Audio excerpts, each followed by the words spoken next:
Anderson Silva's second drug test failure not only served to muddy his iconic MMA legacy but also put Michael Bisping's credentials as a company man to an uncomfortable test. The Ultimate Fighting Championship on Saturday morning, 3:45 a.m. ET, to be specific, will stage its first ever card in mainland China, with UFC Fight Night 122 emanating from the Mercedes-Benz Arena in Shanghai. Silva was slated to headline against Kelvin Gastelum until November 10, when the Spider was flagged for a potential drug violation by the United States Anti-Doping Agency. In his stead, we get recently dethroned UFC middleweight champion Bisping, who just 3 weeks ago was bloodied, beaten and choked unconscious by Georges St-Pierre in the middle of Madison Square Garden at UFC 217. While this may be a shining example of the Count's valor and fighting ethos, it is certainly not a good look for modern MMA morality from the sport's biggest promotion. Regardless, Bisping's clash with Gastelum will be his 29th in the octagon, the most appearances in UFC history. He will now be the only fighter to headline 2 UFC cards in the same month. Whether or not that is something to celebrate seems to largely depend on how he fares against the 26-year-old Gastelum, who is 12 years his junior.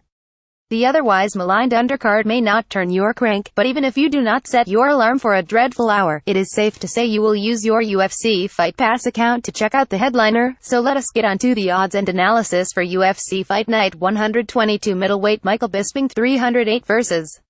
Kelvin Gastelum 133, 1/NC odds Gastelum 300, Bisping 250 analysis. The worst has already been said for Bisping's matchup with Gastelum.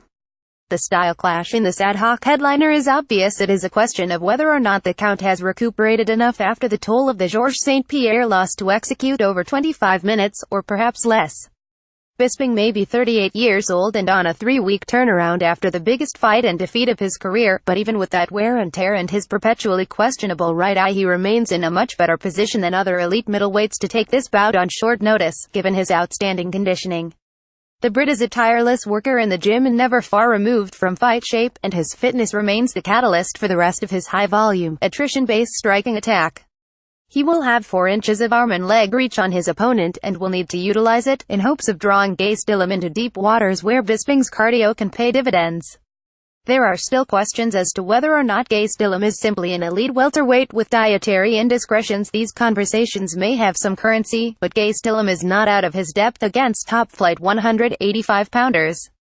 Sure, he was choked out in the 3rd round of his July bout with Chris Weidman, but he also nearly knocked out the former UFC champ late in round 1. Never mind that Weidman was a miserable style match for him.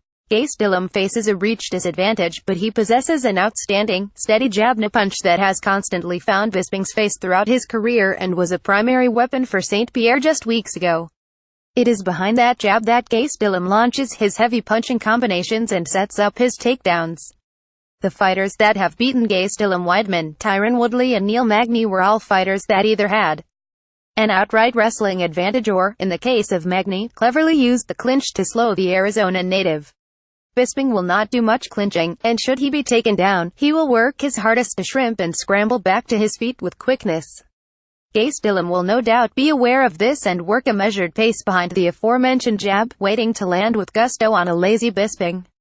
Even without Bisping having taken considerable damage 3 weeks ago, Gastelum would be a prime candidate to clock him with a sudden right hand and storm him with ground and pound or a submission in transition. The Brit's short turnaround only enhances this dynamic.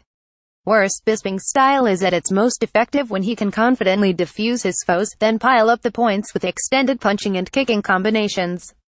That just does not seem likely with Gastelum's home run power and legitimate wrestling chops. Gastelum via competitive division is the pick, though a mid-to-late round stoppage is distinctly possible. Next fight, Lee vs. Otto.